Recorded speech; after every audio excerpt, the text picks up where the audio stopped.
ಧರ್ಮಸ್ಥಳ ಗ್ರಾಮದಲ್ಲಿ ನಿಗೂಢ ಶವಗಳ ಹುಡುಕಾಟವನ್ನ SIT team ನಡೆಸ್ತಾ ಇದೆ. 7ನೇ ಸ್ಪಾಟ್ನಲ್ಲಿ ಇಲ್ಲಿವರೆಗೂ ಏನು ಕೂಡ ಸಿಕ್ಕಿಲ್ಲ. ಹಾಗಾಗಿ 7ನೇ ಸ್ಪಾಟ್ನಲ್ಲಿ ಗುಂಡಿ ಅಗೆಯುವಂತಹ ಕೆಲಸವನ್ನ ಮುಗಿಸಿದ್ದಾರೆ. 4 ಅಡಿ ಆಳ ತೆಗೆದರೂ ಕೂಡ ಅಸ್ಥಿ ಪಂಜರದ ಕುರುಹು ಸಿಕ್ಕಿಲ್ಲ. 7ನೇ ಪಾಯಿಂಟ್ನಲ್ಲಿ ಕಳೆಬರಹ ಸಿಗದಿದ್ದಕ್ಕೆ 8ನೇ ಪಾಯಿಂಟ್ನಲ್ಲಿ ಈಗ ಶೋಧ ಆರಂಭ ಆಗುತ್ತೆ. ಊಟದ ವಿರಾಮದ ಬಳಿಕ ಮತ್ತೆ ಶೋಧವನ್ನ ನಡೆಸಲಿಕ್ಕೆ ಎಸ್ಐಟಿ ಮುಂದಾಗುತ್ತೆ. ಪಾಯಿಂಟ್ 8ರಲ್ಲಿ ಮಣ್ಣು ಅಗೆಯಲಿದ್ದಾರೆ ಕಾರ್ಮಿಕರು. ಅಲ್ಲಿ ಅದಕ್ಕೂ ಮೊದಲು ಅಲ್ಲಿದ್ದಂತಹ ಗಿಡಗಂಟೆಗಳನ್ನೆಲ್ಲ ಕ್ಲಿಯರ್ ಮಾಡ್ಕೊಳ್ಳುವಂತಹ ಕೆಲಸಕ್ಕೆ ಮುಂದಾಗ್ತಾರೆ. ಅದಾದ ನಂತರದಲ್ಲಿ 8ನೇ ಪಾಯಿಂಟ್ನಲ್ಲಿ ಮಣ್ಣನ್ನು ಅಗೆಯುವಂತಹ ಕೆಲಸವನ್ನು ಮಾಡಲಾಗುತ್ತೆ. ಅದಾದ ನಂತರ ಎಷ್ಟು ಅಡಿಗಳ ಆಳಕ್ಕೆ ಕಾರ್ಮಿಕರ ಸಹಾಯದೊಂದಿಗೆ ಗುಂಡಿ ಅಗಿತಾರೆ, ಅದಾದ ನಂತರದಲ್ಲಿ ಹಿಟಾಚಿಯ ತರೋದಕ್ಕೆ ಏನಾದರೂ ಅವಕಾಶಗಳಿದೆಯಾ ಅಲ್ಲಿ ನೋಡಬೇಕು. ಈಗ ಸದ್ಯ ಆ ಸ್ಪಾಟ್ನ ಸೇತುವೆ ಮೇಲ್ಭಾಗದಲ್ಲಿದ್ದಂಥ ಜನ ಗಮನಿಸ್ತಾ ಇದ್ದಾರೆ. ಯಾಕಂದರೆ ಆ ಸ್ಪಾಟ್ ಸೇತುವೆ ಮೇಲೆ ನಿಂತ್ಕೊಂಡ್ರೆ ಕ್ಲಿಯರ್ ಕಾಣಿಸುತ್ತೆ. ಅದು ಕಾಣಬಾರ್ದು ಅನ್ನೋ ಕಾರಣಕ್ಕೆ ಅಲ್ಲೊಂದು ಪರದೆಯನ್ನು ಕೂಡ ಈಗಾಗಲೇ ಮುಂಚಿತವಾಗಿ ಹಾಕ್ಕೊಂಬಿಟ್ಟಿದ್ದಾರೆ.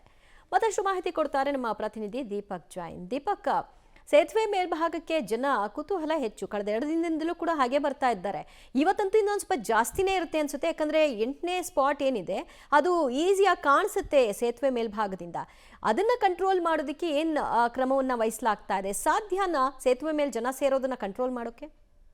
ಹೌದು, ಕೆಲವೇ ಕ್ಷಣಗಳಲ್ಲಿ ಈಗ ಪ್ರೊಸೀಜರ್ ಆರಂಭ ಆಗ್ತಾ ಇರುವಂಥದ್ದು ನಾವು ನೋಡ್ಬೋದು. ದೃಶ್ಯಗಳಲ್ಲೂ ಕೂಡ 7ನೇ ಪಾಯಿಂಟನ್ನು ಕಂಪ್ಲೀಟ್ ಮಾಡಿದಂತಹ AC ಅವರ ನೇತೃತ್ವದ ಕಂದಾಯ ಅಧಿಕಾರಿಗಳು ಈಗಾಗಲೇ 8ನೇ ಪಾಯಿಂಟ್ ಹತ್ತ ಬರ್ತಾ ಇದ್ದಾರೆ ಅನ್ನುವಂಥದ್ದು. ಪುತ್ತೂರು AC ಆಗಿರುವಂತಹ ಸ್ಟೆಲ್ಲಾ ವರ್ಗೀಸ್ ಅವರು ಈ ಒಂದು ಪ್ರೊಸೀಜರ್ನಲ್ಲಿ ತೊಡಗಿಕೊಂಡಿರುವಂಥದ್ದು ನಾವು ನೋಡ್ಬೋದು. ದೃಶ್ಯಗಳಲ್ಲಿ SITಯ ಟೀಮ್ ಕೂಡ ಸ್ಥಳಕ್ಕೆ ಬರ್ತಾ ಇದೆ. ಕೆಲವೇ ನಿಮಿಷಗಳಲ್ಲಿ ಇಲ್ಲಿ 8ನೇ ಪಾಯಿಂಟ್ನಲ್ಲಿ ಇಲ್ಲಿ ಆ ಒಂದು ಶೋಧ ಕಾರ್ಯವನ್ನ ಆರಂಭ ಮಾಡ್ತಾ ಇರುವಂಥದ್ದು. ಎಲ್ಲ ಪಾಯಿಂಟ್ಗಳು ಕೂಡ AC ಅವರ ಸಮ್ಮುಖದಲ್ಲೇ ಆಗ್ತಾ ಇದೆ ಅನ್ನುವಂಥದ್ದು. ಹಾಗಾಗಿ ಹೆಚ್ಚುವರಿ ಪೊಲೀಸರು, ಯಾಕಂದ್ರೆ ಇದು ಸಾರ್ವಜನಿಕ ಸ್ಥಳದಲ್ಲೇ ಈ ಒಂದು ಪಾಯಿಂಟ್ ಇರೋದ್ರಿಂದ ಇಲ್ಲಿ ಹೆಚ್ಚುವರಿ ಪೊಲೀಸ್ ಭದ್ರತೆಯನ್ನು ಕೂಡ ಮಾಡ್ಕೊಂಡಿರುವಂಥದ್ದು. ಗ್ರೀನ್ ಮ್ಯಾಟ್ ಅನ್ನ ಈಗಾಗಲೇ ಅಳವಡಿಸಿದ್ದಾರೆ. ಯಾಕಂದ್ರೆ ಇಲ್ಲಿ ಸಾರ್ವಜನಿಕರಿಗೆ ಮತ್ತು ಮಾಧ್ಯಮಗಳಿಗೆ ಅಲ್ಲಿ ಯಾವ ತರದ ಶೋಧ ಕಾರ್ಯ ಆಗ್ತಾ ಇದೆ ಅನ್ನೋದು ಗಮನಕ್ಕೆ ಬರಬಾರ್ದು ಮತ್ತು ಅದು ರೆಕಾರ್ಡ್ ಆಗಬಾರ್ದು ಅನ್ನುವಂಥ ಹಿನ್ನೆಲೆಯಲ್ಲಿ ಈ ತರದ ಒಂದು ನಿರ್ಧಾರವನ್ನು ತೆಗೆದುಕೊಂಡಿರುವಂಥದ್ದು. ಹಾಗಾಗಿ ಇನ್ನೊಂದು 10-15 ನಿಮಿಷದಲ್ಲಿ ಆರಂಭ ಆಗಬಹುದು. ಯಾಕಂದ್ರೆ ಕಾರ್ಮಿಕರು ಸ್ಥಳಕ್ಕೆ ಇನ್ನಷ್ಟೇ ಬರಬೇಕಾಗಿದೆ. SITಯ ಹಿರಿಯ ಅಧಿಕಾರಿಗಳು ಸ್ಥಳಕ್ಕೆ ಬರ್ತಾ ಇದ್ದಾರೆ. ತನಿಖಾಧಿಕಾರಿಯಾಗಿರುವ SP ಜಿತೇಂದ್ರ ದಯಾಮ್ ಅವರು ಕೂಡ 8ನೇ ಪಾಯಿಂಟ್ಗೆ ಬರ್ತಾ ಇರೋದನ್ನು ನಾವು ದೃಶ್ಯಗಳಲ್ಲಿ ನೋಡ್ತಾ ಇದ್ದೇವೆ. 10-15 ನಿಮಿಷದಲ್ಲಿ ಆರಂಭ ಆಗಬಹುದು ಅನ್ನುವಂಥದ್ದು. ಆರಂಭದಲ್ಲಿ ಕಾರ್ಮಿಕರು ಕೂಡ ಇಲ್ಲಿಗೆ ಬರಬೇಕಾಗ್ತದೆ.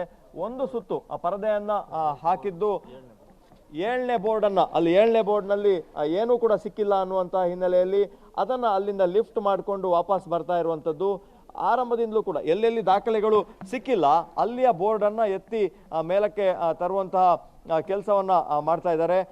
6ನೇ ಪಾಯಿಂಟ್ನ ಬೋರ್ಡನ್ನು ಅಲ್ಲೇ ಏರಿಸಿರುವಂಥದ್ದು. ಯಾಕಂದರೆ ಅಲ್ಲಿ ಸಾಕಷ್ಟು ದಾಖಲೆಗಳು ಲಭ್ಯ ಆಗ್ತಾ ಇರುವಂಥದ್ದು.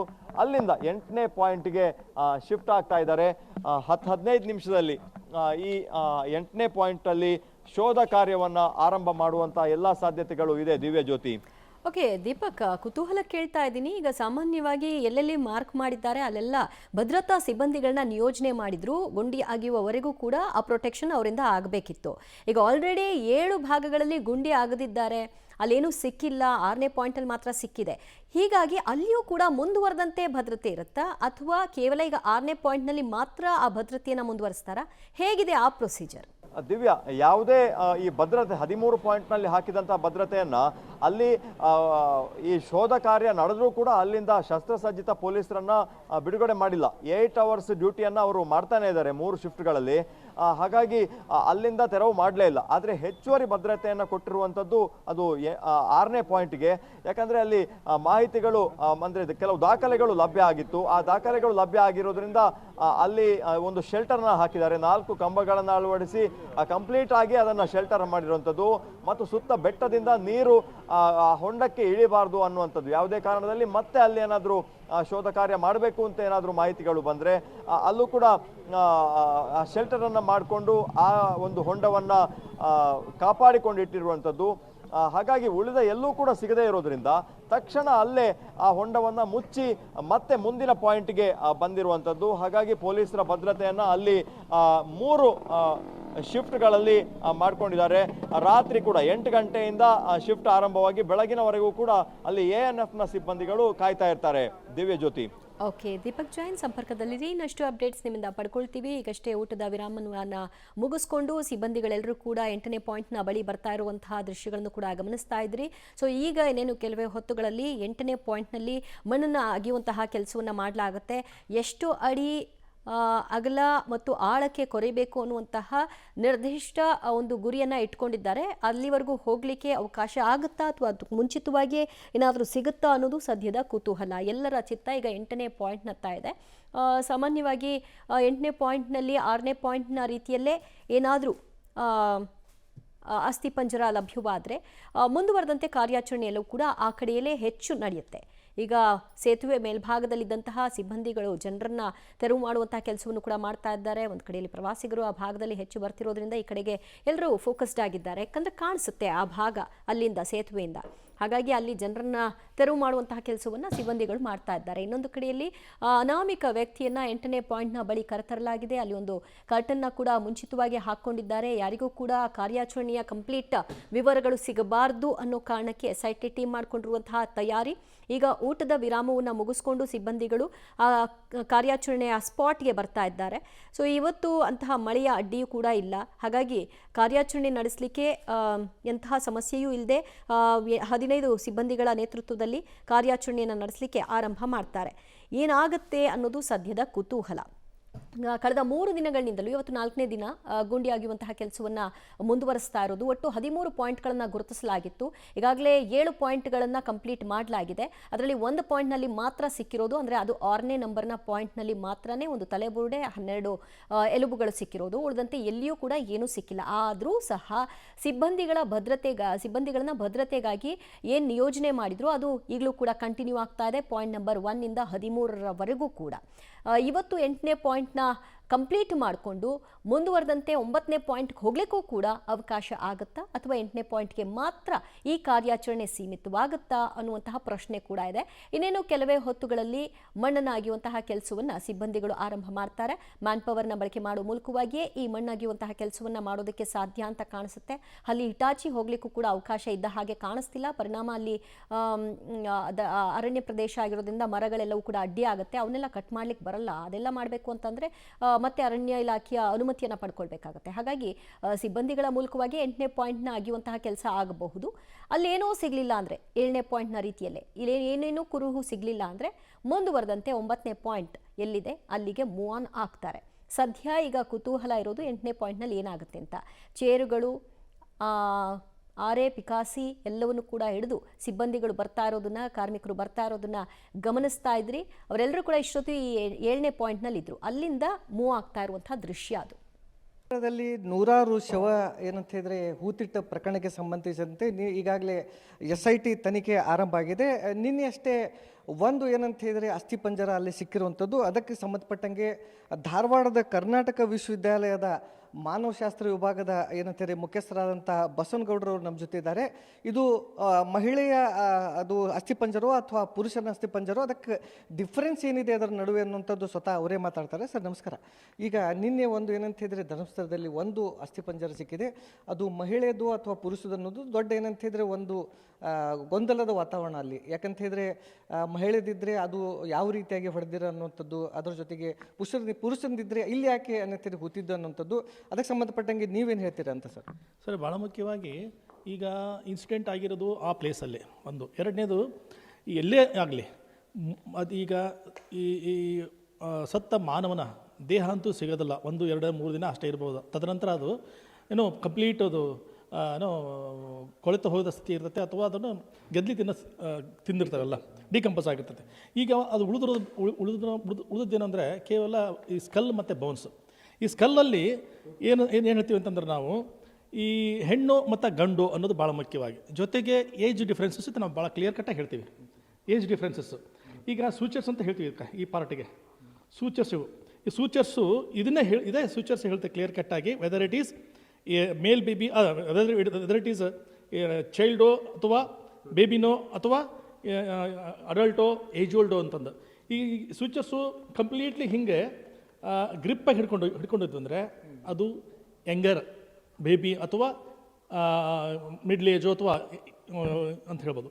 ಸ್ವಲ್ಪ ಆ ಸ್ವಿಚರ್ಸು ಈ ಥರ ಗ್ಯಾಪ್ ಆಗಿದ್ದು ಅಂತಂದರೆ ಅದು ಕಂಪ್ಲೀಟ್ಲಿ ಏಜ್ ಓಲ್ಡ್ ಅಂತ ನಾವು ಕ್ಲಿಯರ್ ಕಟ್ ಹೇಳ್ಬೋದು.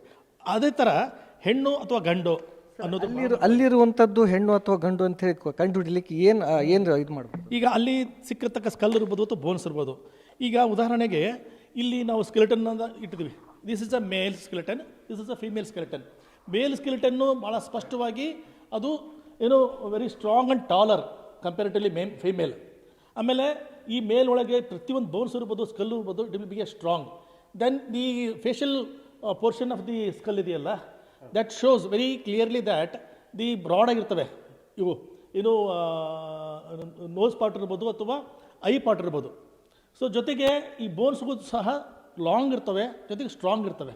ಅದೇ ಈ ಫೀಮೇಲ್ ಬೋನ್ಸಿಗೆ ಬಂದಾಗ ಅಥವಾ ಸ್ಕಲ್ಗೆ ಬಂದಾಗ ನಾವು this will become a very lean ಆಗಿರ್ತವೆ, ಸ್ಟ್ರಾಂಗ್ ಆಗಿ ಇರೋದು ತುಂಬ ಕಡಿಮೆ. ಜೊತೆಗೆ ಸ್ಟೇಚರು ಸಹ ಅದು ಕಂಪೇರಿಟಿವ್ಲಿ ಮೇಲ್ ಕಂಪೇರ್ ಮಾಡಿದರೆ ಫಿಮೇಲು ಸ್ಟೇಚರು ಸಹ ತುಂಬ ಚಿಕ್ಕದಾಗಿರ್ತದೆ, ಚಿಕ್ಕದಾಗಿ ಇರುತ್ತೆ. ಹಾಗಾಗಿ ಆಮೇಲೆ ಫೀಮೇಲದ್ದು ಪೆಲ್ವಿಕ್ ಗರ್ಡಲ್ ಅಂತ ಹೇಳ್ತೀವಿ, ಆ ಪಾರ್ಟ್ ಕೊಡಿ. ಈ ಪೆಲ್ವಿಕ್ ಗರ್ಡಲ್ ಅಂತ ಪಾರ್ಟ್ ಇದೆ. ಈ ಪೆಲ್ವಿಕ್ ಗರ್ಡಲ್ಲು ಫೀಮೇಲಲ್ಲಿ ತುಂಬ ಬ್ರಾಡ್ ಆಗಿರುತ್ತೆ. This is called as a pelvic girdle. ಈ ಪೆಲ್ವಿಕ್ ಗರ್ಡಲ್ಲು ಫೀಮೇಲ್ ಪಾರ್ಟಲ್ಲಿ ತುಂಬ ಬ್ರಾಡ್ ಆಗಿರ್ತದೆ. ವೆರಾಸ್ ಇನ್ ದಿ ಮೇಲ್ ಪಾರ್ಟಲ್ಲಿ ಈ ಪೆಲ್ವಿಕ್ ಗರ್ಡಲ್ಲು ತುಂಬ ನ್ಯಾರೋ ಆಗಿರುತ್ತೆ, ಚಿಕ್ಕದಾಗಿರ್ತದೆ. ಇದು ಹೆಣ್ಮಕ್ಳದ್ದು ದೊಡ್ಡದಾಗಿರುತ್ತೆ. ಈ ರೀತಿ ನಾವು ಐಡೆಂಟಿಫಿಕೇಶನ್ ಮಾಡ್ಬೋದು. ಜೊತೆಗೆ there are many bones in the human body.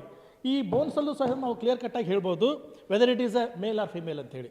ಇಲ್ಲಿ ಮೇಲಲ್ಲಿ ತುಂಬ ಸ್ಟ್ರಾಂಗ್ ಆಗಿರುತ್ತೆ ಮತ್ತು ಲಾಂಗ್ ಆಗಿರ್ತವೆ bones. This is called as a humerus bone ಸಹ ನಾವು ಕ್ಲಿಯರ್ಲಿ ಐಡೆಂಟಿಫೈ ಮಾಡಿ ಹೇಳ್ಬೋದು ಇದು ಮೇಲು ಫಿಮೇಲ್ ಅಂತ ಹೇಳಿ. Long as well as strong bones.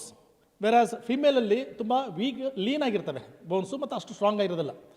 So ಆ ರೀತಿ ಈ ಸ್ಕಲ್ ಒಳಗೂ ಸಹಿತ ಡಿಫ್ರೆನ್ಸು ಸಹ ನಾವು ಕ್ಲಿಯರಾಗಿ ಹೇಳ್ಬೋದು whether it is male or female.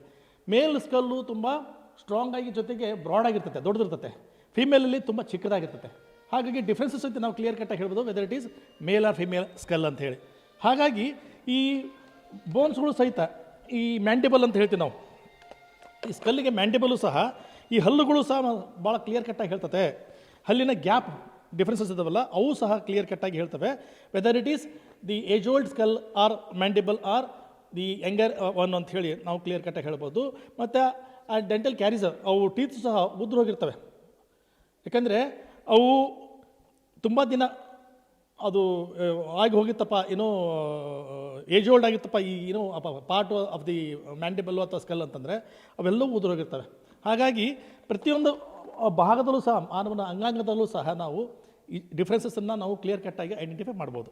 ಸದ್ಯಕ್ಕೆ ಏನಂತ ಹೇಳಿದರೆ ಮನುಷ್ಯನ ಏನು ಬೋನ್ಸ್ ಇದ್ದಾವೆ, ಆಮೇಲೆ ಅದರದ್ದು ಏನು ಅಂತ ಹೇಳಿದರೆ ತಲೆಬುರುಡೆ ಇದೆ, ಆಮೇಲೆ ಇದ್ದಾವೆ, ಇವುಗಳನ್ನು ಗುರುತಿಸಿ ಇದು ಮಹಿಳೆಯ ಶವವೋ ಅಥವಾ ಪುರುಷನ ಶವವೋ ಅನ್ನುವಂಥದ್ದು ಸ್ಪಷ್ಟವಾಗಿ ಗೊತ್ತಾಗಬಹುದು ಅನ್ನುವಂಥ ಮಾತನ್ನು ಮಾನವಶಾಸ್ತ್ರ ವಿಭಾಗದ ಮುಖ್ಯಸ್ಥರಾದಂಥ ಬಸವನಗೌಡರು ಹೇಳ್ತಾ ಇರುವಂಥದ್ದು. ಕ್ಯಾಮ್ರಾಮನ್ ಹನುಮಂತ್ ಜೊತೆ Javed Adoni, public TV, Dharwad. Right. Point number 6ರಲ್ಲಿ ತಲೆ ಬುರುಡೆ ಮತ್ತು ಕೆಲ ಮೂಳೆಗಳು ಸಿಕ್ಕಿದ್ರಿಂದ ಸಹಜವಾಗಿ ಅದು ಪುರುಷನ ಮಹಿಳೆಯನ್ನ ಅನ್ನುವಂತಹ ಪ್ರಶ್ನೆ ಇತ್ತು. ಆದರೆ ಅಲ್ಲಿ ಪರೀಕ್ಷೆ ನಡೆಸ್ತಾ ಇದ್ದಂತಹ ಆ ಒಂದು ಕಾರ್ಯಾಚರಣೆಯಲ್ಲಿ ಭಾಗಿಯಾಗಿದ್ದಂತಹ ವೈದ್ಯರು ಅದನ್ನು ನೋಡ್ತಿದ್ದ ಹಾಗೆ ಅದು ಪುರುಷನದ್ದು ಅಂತ ಅವ್ರು ಹೇಳಿದರು. ಅಧಿಕೃತವಾಗಿ ಈಗ FSLನಿಂದ ಬರಬೇಕಾದ್ರೂ ಕೂಡ ಅವರು ನುರಿತ ವೈದ್ಯರಾದ್ರಿಂದ ಅದನ್ನು ಎಕ್ಸ್ಪರ್ಟೀಸ್ ಹೇಳಿದ್ದಾರೆ ಅದು ಪುರುಷನದ್ದು ಅಂತ. ಹೀಗಾಗಿ ಹೇಗೆ ಐಡೆಂಟಿಫಿಕೇಶನ್ ಇದಾಗುತ್ತೆ, ಏನು ವ್ಯತ್ಯಾಸಗಳಿರುತ್ತೆ ಅನ್ನೋದನ್ನ ತೋರಿಸೋ ಸಲುವಾಗಿ ಈ ಪ್ರಯತ್ನವನ್ನು ನಿಮಗೆ ತೋರಿಸಲಾಯಿತು. ಬಹಳ ಅಚ್ಚುಕಟ್ಟಾಗಿ ಅದನ್ನು ವಿವರಿಸಿದ್ದಾರೆ ಅವರು. ಇನ್ನೂ ಕೂಡ ಯಂಗರ್ ಏಜ್ನವರಾದರೆ ತಲೆ ಬುರುಡೆ ಹೇಗಿರುತ್ತೆ, ಆ ಮೆದುಳಿನ ಪೋರ್ಷನಲ್ಲಿ ಇರುವಂತಹ ಜಾಯಿಂಟ್ಸ್ ಹೇಗೆ ಕನೆಕ್ಟ್ ಆಗಿರುತ್ತೆ, ಅದು ಸ್ವಲ್ಪ ವಯಸ್ಸಾದವರಾದರೆ ಹೇಗೆ ಅದನ್ನು ಬಿಚ್ಕೊಂಡಿರುತ್ತೆ, ಮತ್ತು ಪುರುಷ ಅಂತ ಹೇಳಲಿಕ್ಕೆ ಮಹಿಳೆ ಅಂತ ಹೇಳಲಿಕ್ಕೆ ಏನು ವ್ಯತ್ಯಾಸಗಳು, ಅದೆಲ್ಲವನ್ನೂ ಕೂಡ ಡೀಟೇಲ್ಡ್ ಆಗಿ ನಿಮಗೆ ತೋರಿಸಿದ್ವಿ.